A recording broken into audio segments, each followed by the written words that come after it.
What's something that used to help? Let's be honest. Sometimes tinnitus tools work until it doesn't.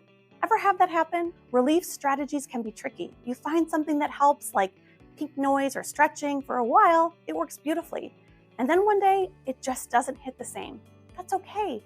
Your nervous system shifts. Your stress level changes. You might need new tools or come back to old ones later.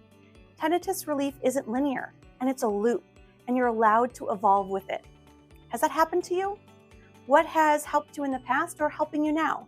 Drop those in the comments. Bye, friends.